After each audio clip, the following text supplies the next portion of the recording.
2012 সালে মেয়াদ শেষ হয়ে গেছে। আমি কি ভুল বলতেছি নাকি? আপনি একটু পড়েন তো।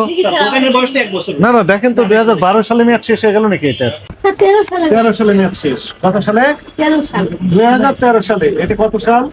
2000 সালের জানুয়ারির আজকে 15 তারিখ। 13 সালের মেয়াদ শেষ হয়েছে। মানে 10 বছর আগে।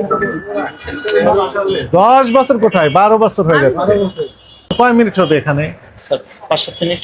সর্বোচ্চ 10 মিনিট, তাই না? জি স্যার। আমরা কত প্যাকেট মেয়াদোত্তীর্ণ ওষুধ বের করলাম এটা আমরা একটু দেখেন আপনার সম্মুখে দেখি। 1 2 3 4 5 6 7 8 9 10 11 12 13 14 15 16 17 18 19 20 21 22 23 24 25 26 27 28 29 30 31 32 33 34 35 36 37 38 39 40 41 42 43 44 45 46 47 48 49 50 51 52 53 প্যাকেট আর একটা 54 প্যাকেট ওষুধ পাওয়া গেল 10 মিনিটের মধ্যে। একই সাথে খাবারের আইটেম দেখেন, 1 2 3 4 5 6 7 8 9 10 11 12 13 14 15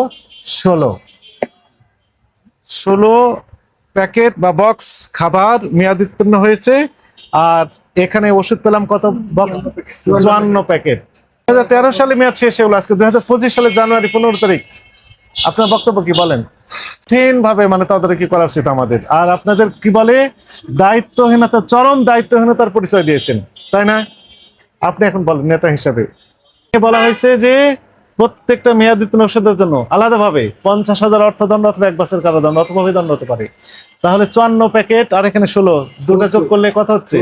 70 প্যাকেট। 70 গুণ 50,000 যদি আমরা ধরি 35 লাখ টাকা জরিমানা হতে পারে, অথবা 70 বছরের কারাদণ্ড হতে পারে। মানুষ তো 70 বছর বাঁচে কিনা আল্লাহ জানে।